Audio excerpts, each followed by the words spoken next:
लटकटिया जी का जब ट्रांसफर एक बीहड़ दूर इस गांव में हुआ तो वो पूरा अपना सामान लेके वहां पे पहुंच गए। स्कूल पहुंचे और वहां पे पाया उन्होंने कि वहां पे मात्र 3 लोग हैं, 2 टीचर हैं, एक चपरासी है और 2 कमरे हैं स्कूल में, जो कि क्लासरूम है, और एक छोटा सा, बहुत छोटा सा कमरा प्रिंसिपल ऑफिस था। उन्होंने वो वहाँ काम में लग गए। उन्होंने चपरासी से कहा कि भाई जाओ देखो, एक कमरा हमारे लिए तलाशो, और कमरे में बस हमको ऐसा चाहिए कि जिसमें कि लेट्रिन बनी हो।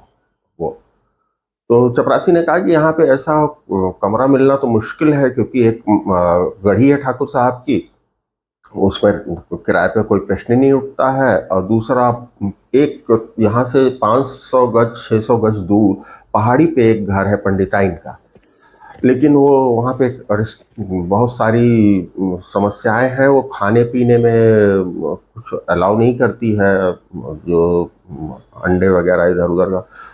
भाई मैं कुछ नहीं करता हूँ, तुम जाके देखो, बात करो। तो उसने कहा ठीक है। इधर लटकिया जी अपने काम में लग गया। वो चपरासी थोड़ी देर बाद, 2 घंटे बाद लौटा, 1.5 घंटे बाद। उसने कहा मैंने बात कर ली, पंडिताइन तैयार है और चलिए आपका सामान लेके चलते हैं। तो उन्होंने कहा ठीक है, कुछ काम कर ले। 1-1:30 बजे के करीब वो वहाँ से उसके साथ निकले, राम सेवक साथ। सामान वो ले लिया उसने और आगे बढ़े। पगडंडी थी, अब अगल बगल पूरे पेड़ थे और रास्ता ऐसे ही था, पहाड़ी पे था। उनको बहुत अच्छा लगा कि अच्छा रास्ता है। जब वो ऊपर पहुंचने लगे, देखा उन्होंने कि वो मकान दूर दिख रहा है और अकेला मकान। तो उन्होंने कहा ये भी बहुत अच्छा है, चलो अकेला मकान है। लेकिन देखा तभी कुछ बच्चे खेल रहे थे, तो कहने यहाँ पे इतनी दूर पे बच्चे, तो कहने उन्हीं के घर के बच्चे हैं ये। 2 लड़कियां थी, एक लड़का छोटा सा था। तो कहने घर ही के बच्चे हैं ये, वो खेल रहे हैं। खैर जब पहुंचे, बच्चों ने भी देखा कि ये लोग उसी तरफ जा रहे हैं, तो घर तरफ, तो वो लोग भी पीछे पीछे पीछे पीछे हो लिए। वहां पहुंचे, उसने आवाज लगाई, मलकिन, पंडिताइन, मैं ले आया हूँ, आ गए हैं प्राचार्य महोदय। तो निकली अंदर से, एक प्रौढ़ महिला निकली। हालांकि कमर झुकी हुई थी उनकी, काफी कुछ निकली वो। तो निकलते ही बोली, का हो राम सेवक, तुम तो कहा तरह है कि प्रचार है, ये तो लड़कियाला वाला लागत है, और कौन जाति के हैं? हम पंडितन का दई थे ना, और नहीं दई। तो उसने बताया राम सेवक के, नहीं ये प्राचार्य ही हैं और पंडित हैं ये, लटकटिया जी पंडित हैं। तो कहने लटिया, लटिया कौन पंडित होता है? तो कहना नहीं नहीं पंडित हैं ये। तो फिर वो अगला ही उन्होंने जड़ दिया कि देखा भाई, ऐसा है कि मास्टर साहब, कि एक कमरा है वो अलग से, हम लोग यहाँ 2 कमरा में रहित हैं। हमारे या 3 ठे, 2 ठे नातिन हैं, एक ठे ऊपर छोट भाई है, हम लोग यहाँ रहित हैं। तुमका वह कमरा में निस्तार करे का है, हुआ वही के पीछे तुम्हारा शौचालय है, और कमरा में नहीं, बच्चा कमरा में न गई है। और इस तरह से बहुत सारी शर्तें उन्होंने लगा दी। लटकटिया जी ने कहा नहीं अम्मा जी, आपको कोई परेशानी नहीं होगी, और आप जो कह रही हैं वो सब ठीक है। तो कल नहीं ठीक है।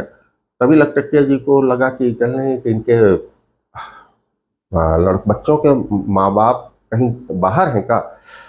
तो वो रोने लगी, अपने पल्लू से आंसू आंसू पोंछा उन्होंने ऐसे, और रोने लगी। कल नहीं, अरे बड़ी विपत्ति पड़ी हमारे ऊपर। इनका बाप जौन रहे हैं वहाँ सिपाही रहे हैं जंगल विभाग में, और हो गया नौकरी, सब ठीक चलत रहा है। तब एक रोज लकड़ी खड़ी काटे ये लोग पीछे जंगल में जात रहे, मकान के नीचे जो जंगल है। तीनों बहू दोनों, लड़का और बहू दोनों गए रहे हैं, वहाँ बाघ खा ली। फिर बहुत रोने लगी, बड़ी विपत्ति पड़ी है। तब से जंगल विभाग जो है थोड़ा बहुत पैसा भेज देते है। लटकटिया जी सक पका गया थोड़ा सा। उन्होंने जब सुना कि वो बाघ खा लिया है, तो जब रूम की तरफ चलने लगे तो राम सेवक से कहने लगे यार जंगली जानवर, तो कहले वो जंगल लगा है, पीछे रहते हैं, और तो कहे रास्ते में हम जब आएंगे जाएंगे। तो कहले नहीं नहीं, उसमें कोई परेशानी नहीं होगी। आप तो उनका ठीक है। रूम पहुंचे, बड़ा सा कमरा था, छप्पर था ऊपर हालांकि, लेकिन 2-3 खिड़कियां उसमें रूम में थी, 2 दरवाजे थे, एक आगे एक पीछे, ठीक था, खटिया पड़ी हुई थी। खैर बिस्तर लगाया, राम सेवक पानी ले आया कुएं से भर के, और फिर वो जो खाना ना लेके गए थे रीवा से, वो उन्होंने निकाला और आराम से उसने कहा तुम जाओ, और लटक जी अपना विश्राम करने लगे। रात भर वो आराम से सोए और फिर उनकी दिनचर्या वैसे ही चलने लगी। कोई परेशानी नहीं हुई, गर्मी भी नहीं लग रही थी, पहाड़ी एरिया था, छोटे से पहाड़ में था तो हवा अच्छी चलती थी और कोई दिक्कत नहीं थी। एक दिन रात को लटकिया जी 8:30 बजे 8 बजे लेट जाते थे और लालटेन धीमी कर दी थी उन्होंने और विश्राम कर रहे थे। तभी उनको बाहर से आवाज सुनाई दी, लटिया लटिया। वो बुढ़ी और की आवाज सुनाई दी, लटिया लटिया, 3-4 बार चिल्लाई। क्या हो गया? तभी वहां डंडा डंडा की आवाज सुनाई दी और गुर्राने की आवाज सुनाई दी कोई जानवर की। तो ये घबरा गए। अब ये 1.5 हड्डी के लटकिया जी कहने लगे, सोचने लगे कि अरे हमको बुला रही, हम वहां क्या जाएंगे। उससे पहले किस्सा सुन ही चुके थे कि शेर खा गया। तो इन्होंने चद्दर सर तक ओढ़ ली चुपचाप, और वहां से आवाज आए, कुंडी खटखटाए, कुछ नहीं। इन्होंने धीमे से बल्कि उठे और खिड़की में कुंडी नहीं लगी हुई थी उस तरफ वाली खिड़की में, तो इन्होंने खिड़की बंद की और कुंडी लगा दी और चुपचाप आए उस तरफ में ओढ़ के सर से छोड़ गए। 10-15 मिनट तक आवाजें आती रहीं तमाम, हा वो हुश ये सब। कुछ 10-15 मिनट बाद शांति हो गई तो उन्होंने कहा चलो फुर्सत हुए, सब चले गए। अब ये इन्होंने चद्दर अपनी जैसे ही नीचे की, सामने देखा, वैसे बिस्तर में उनको अंधेरे में दिखा 2 आंखें चमकती हुई दिखी। अब इनकी तो सिट्टी पुट्टी गुम हो गई। थोड़ी सी जो रोशनी आ रही थी लालटेन में, उसमें दिखाई दिया कि कोई जंगली जानवर, दांत उसके मुंह खुला हुआ और दांत बड़े बड़े।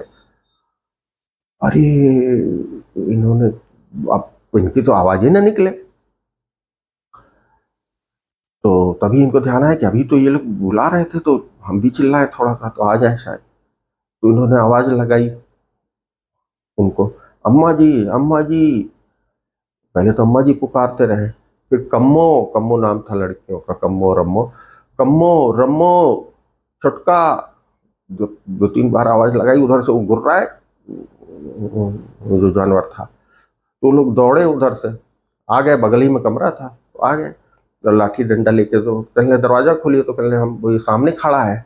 कि बैठे बिल्कुल ऐसे करके चद्दर ओढ़ लिए अपने और सब पूरा अपने आप को घेर लिए थे और बैठे थे। कहने सामने खड़ा है जानवर।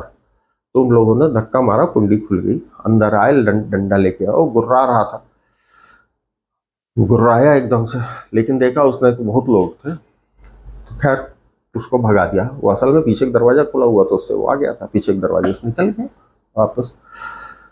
तो फिर इन्होंने भगाया और कहने हम लोगों ने आवाज दी थी आपको उठे, निकले, हम तो पता ही नहीं था हमको, तो ये गुर्राया तब पता लगा कि ये जानवर घुसा होगा।